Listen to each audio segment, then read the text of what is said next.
Just a few days back, I found myself at my usual local hangout spot, a place I frequent almost every night to unwind with my group of regulars who've become like family to me. With spring break in full swing, the bar was bustling with old friends and former regulars returning to town, reminiscing about the good old times. Among this eclectic mix was a friend of mine. Let's call her Allison. Though Allison and I were never that close and never had any romantic entanglements, she's undeniably charming. I guess you could say I've been politely relegated to the friend zone, which suits me just fine. I have no interest in complicating things or pursuing a long-distance relationship. Being a gentleman is more my style. Now Allison, like many of us regulars, enjoys her drinks. Given her petite frame, it's only natural that her friends, myself included, keep a watchful eye on her when she's had a bit too much, ensuring her safety from any unsavory characters. However, on a recent St. Patrick's Day night, things took a concerning turn. After a heavy session of revelry with my visiting old friends, I found myself in a blackout between 2 and 3 in the morning. Thankfully, by 4, I was coming to my senses and sobering up. By this time, only Allison, a mutual friend, and the bar owner were left. We lingered for a while until the owner eventually ushered us out around 5 in the morning. As we stood in the parking lot, exchanging our final goodbyes for the night, something completely unexpected occurred. Out of nowhere, Allison's ex-boyfriend, let's call him Josh, pulled up to the parking lot in the dead of night. His sudden appearance caught all 3 of us off guard. I hadn't seen him all evening, and it was apparent to us that he had specifically come to see Allison, especially considering it wasn't unusual for her to sleep in her car after everyone else had left. In that moment, a silent exchange of looks passed between Allison, our mutual friend, and me as we processed the unexpected turn of events. I breathed a sigh of relief that my friend and I were still present, preventing Josh from potentially approaching Allison while she was alone. If he had arrived just a few minutes later, he would have been tapping on her car window in an empty parking lot.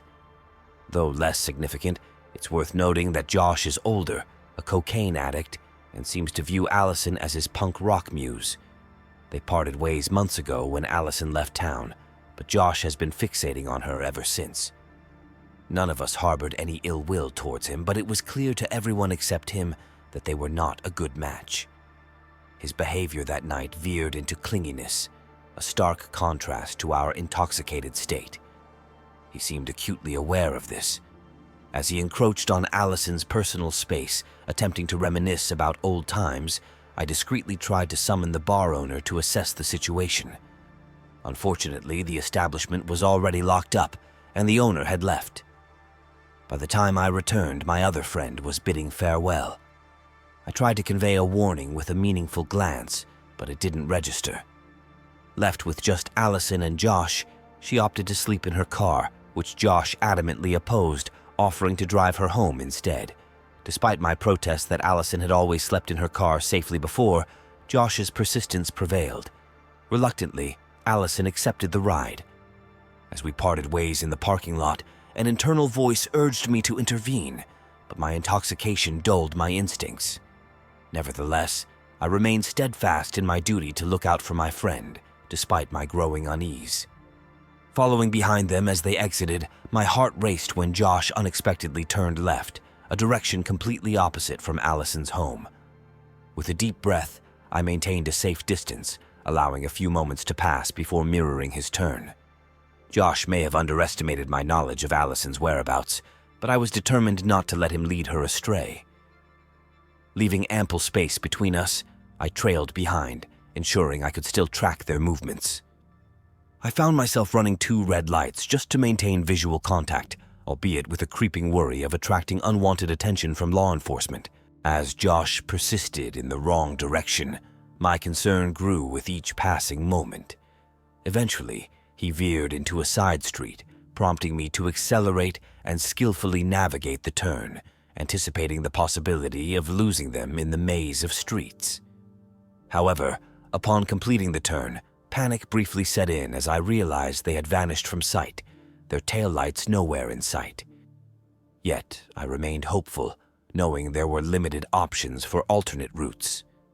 My relief was palpable when, mere moments later, I spotted Josh's car parked on the side of the street, their lights already extinguished. With a surge of frustration, I pulled up directly in front of them, leaving my engine running as I hastily exited the vehicle. Before I could even glance through their windshield, both Josh and Allison emerged from their car, initiating a tense exchange that unfolded in a whirlwind of chaotic seconds. Allison slammed the door shut, paying no heed to either of us as she marched to my car, arms crossed, and threw herself into the passenger seat, slamming the door behind her. Meanwhile, Josh continued to shout after her, attempting to follow, but I intervened, wordlessly signaling him to stay back with a stern look. His clenched jaw and tense demeanor put me on edge, anticipating a potential physical confrontation. However, he pushed me away with a muttered curse before retreating to his car. In that moment, fear gripped me, realizing the ominous possibilities of someone re-entering their vehicle during a conflict in our country. It could mean backing down or worse, retrieving a weapon. Without hesitation, I dashed back to my car and sped off, the urgency propelling me faster than ever before. As we journeyed towards Allison's house, I tried to engage her in conversation, but she remained silent, curled into herself in the passenger seat.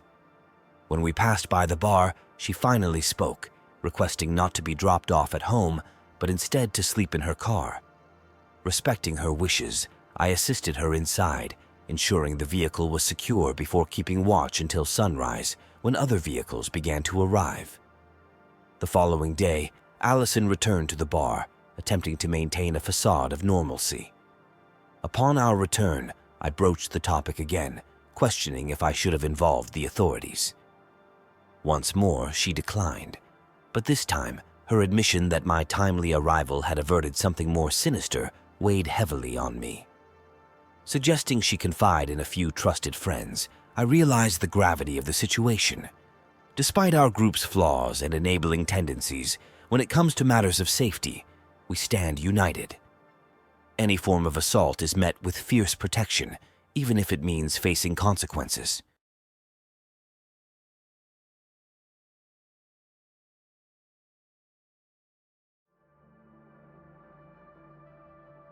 During spring break 2016, myself and 3 friends found ourselves scrambling to book a last-minute getaway. Unfortunately, all the hot spots like Cancun and Miami were fully booked. So, we settled on the next best thing, a beach house in Georgia that we snagged on Airbnb at a steal of a price. Arriving at the house, we were greeted by the landlord's key tucked away amidst the potted plants on the front stoop. Stepping inside, we were hit with an odd scent lingering in the air. It wasn't necessarily unpleasant, just peculiar. The house was spacious, with a sprawling first floor and a massive second floor, boasting 4 bedrooms. Each of us claimed our own space. With the sun still blazing, my friends, let's call them Hot Date and Michael, headed straight for the beach, while I ventured inside in search of sports equipment. Rummaging through the lone closet upstairs, I found exactly what the landlord had promised: badminton rackets, baseball gloves, frisbees, and even a volleyball. However, as I closed the closet door, I noticed something unsettling. My bedroom door was ajar, despite my certainty of having shut it tight just minutes before. Heading outside, I casually inquired which of my friends had ventured into my room, hoping to solve the mystery without causing a fuss. None of them admitted to it, leaving me slightly perturbed but unwilling to dwell on it. As night fell, we geared up to hit the nearby clubs, expecting them to be teeming with spring break revelers. Throughout the evening, I found myself repeatedly sidestepping to the bar, hoping to catch the attention of a cute bartender. A futile attempt at securing a fleeting chance of romance amidst the holiday chaos. I found myself in a bit of a drunken stupor, a consequence of perhaps mixing my drinks a tad too liberally. The proximity of the house to the club I was at seemed like a manageable trek, so I opted to head back early and catch up with my friends the next day. Upon reaching the front door, I followed through on my promise to leave the key in the mailbox, ensuring the door was securely locked behind me. Assuming my friends would remember our arrangement, I made a beeline for the upstairs bathroom, my stomach churning with nausea. As I sat by the toilet, waiting for the inevitable purge, I was jolted by a noise emanating from one of the nearby bedrooms. Curiosity piqued, I cautiously ventured out into the hallway, noticing Todd's claimed room slightly ajar with a faint light filtering through. Approaching cautiously, I caught sight of a figure seated on the bed, their back turned to me. Uncertainty gripped me. Was it Todd? Peering through the crack, doubts crept in, and the realization dawned that this person bore no resemblance to Todd. Panic surged through me as I realized I wasn't alone in the house. Hastily retreating, I inadvertently alerted the intruder to my presence with a creak of the floorboards. In a heartbeat, their gaze snapped towards me, sending shivers down my spine. It became painfully clear that this wasn't Todd, but rather a stranger, a middle-aged man, whose presence sent alarm bells ringing in my mind. Racing back to the bathroom, I bolted the door, abandoning any pretense of stealth. Frantically attempting to reach my friends, I dialed their numbers, my trembling fingers struggling to find purchase on the keypad. I noticed the doorknob of the bathroom door being pressed down slightly, indicating that the man on the other side was attempting to gain entry. Thankfully, I had the foresight to lock it. The sound of footsteps receded until they faded away entirely. Unable to reach Todd or the landlord, I dialed 911 and urgently requested police assistance, explaining the unwelcome presence in the house. Within minutes, a police car arrived, and I rushed to the front door to meet the officer, briefing them on the situation and requesting a thorough search of the premises. We combed through the house swiftly, scouring every nook and cranny, from the ground floor to the upstairs bedrooms. After completing a report, the officer departed, leaving me still holed up in the bathroom until the reassuring sound of my friend's arrival signaled their return. Once reunited, I recounted the harrowing ordeal to them, and they were understandably stunned. The following day, I reached out to the landlord, who expressed deep concern upon hearing my description of the intruder. She revealed that her former boyfriend, with a history of erratic behavior, might have broken in, mistakenly believing she still resided there. It dawned on us that the room Todd had chosen was once their shared bedroom. Offering a refund and the option to vacate the premises, the landlord understood our unease. Surprisingly, we opted to remain for the duration of our stay, and thankfully, the remainder of the week passed without incident. It's possible the intruder assumed the house was vacant, but I can't help but wonder how events might have unfolded had the landlord been present.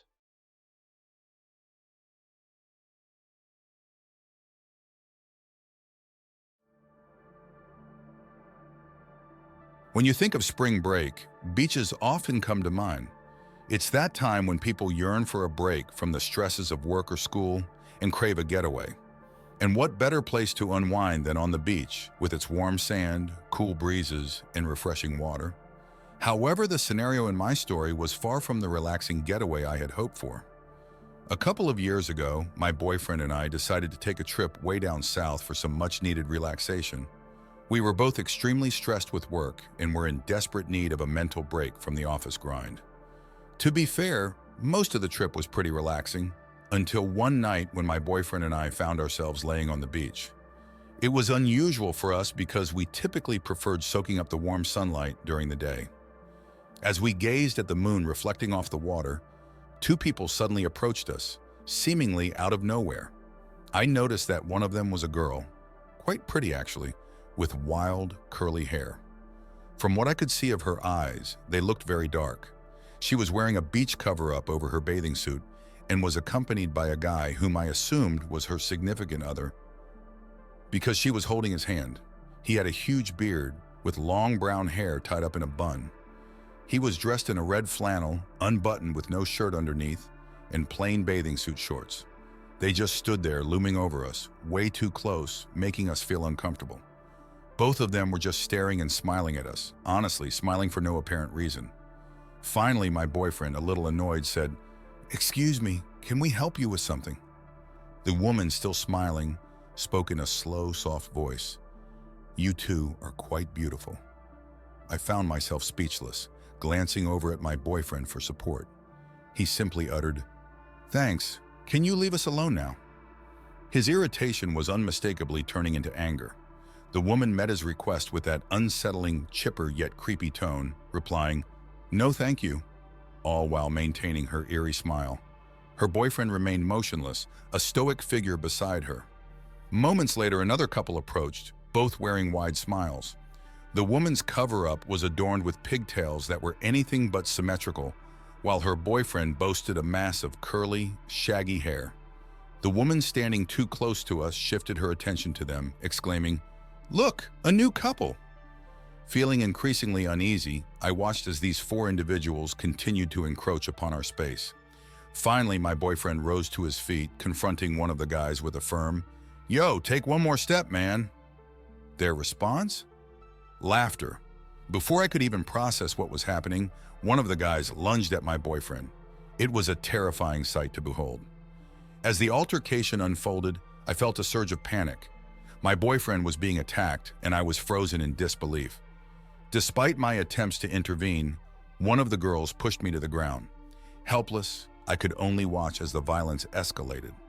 In a moment of sheer terror, my boyfriend managed to defend himself, causing one of the attackers to stumble. Seizing the opportunity, he grabbed my hand, and we fled from the scene as fast as we could. Looking back, we saw the group of assailants laughing amongst themselves, but they made no attempt to pursue us. Returning to our room, we locked the door behind us, seeking refuge from the chaos outside. Throughout the night, we couldn't shake the feeling of dread, haunted by the memory of the encounter on the beach. It was a chilling reminder of the dangers that can lurk beneath the surface of seemingly idyllic settings. It was like nothing I had ever witnessed before. Both men mercilessly attacked my boyfriend, while the girls callously laughed. I attempted to intervene, but one of the girls forcefully threw me to the ground. As my boyfriend was thrown down beside me, their smiles twisted into expressions of rage and malice. In a split second, my boyfriend acted with remarkable clarity. He tripped one of the girls, diverting the other's attention. Seizing the opportunity, he grabbed my hand and we sprinted towards our resort as fast as our legs could carry us. Glancing back, we saw the two couples lingering on the beach, but thankfully, they made no move to pursue us. Upon reaching our room, we hastily secured the doors and turned off the lights. Throughout the night, we were plagued by the sound of giggles and whispers echoing through the hallway. Whether it was just paranoia or a genuine fear, we couldn't shake the feeling that those sinister individuals might still be lurking nearby. The next morning, we decided to cut our vacation short and leave for home. We didn't want to risk encountering those dangerous strangers again, nor did we want to involve the authorities. As we made our way to the car, we spotted the two girls on the street corner, waving and smiling at a passing car that wasn't ours. It was a chilling sight. Racing away, we left the unsettling experience behind us. Upon returning home, we informed the resort of the incident. While they apologized and promised to investigate, they explained that without a formal report, their hands were tied. I understand that some may not find this story conventionally scary, but encountering individuals capable of such callous violence was undoubtedly the most traumatic experience of my life. Remember, sometimes the scariest monsters are the ones that walk among us, hidden behind smiles and laughter. Happy vacation indeed.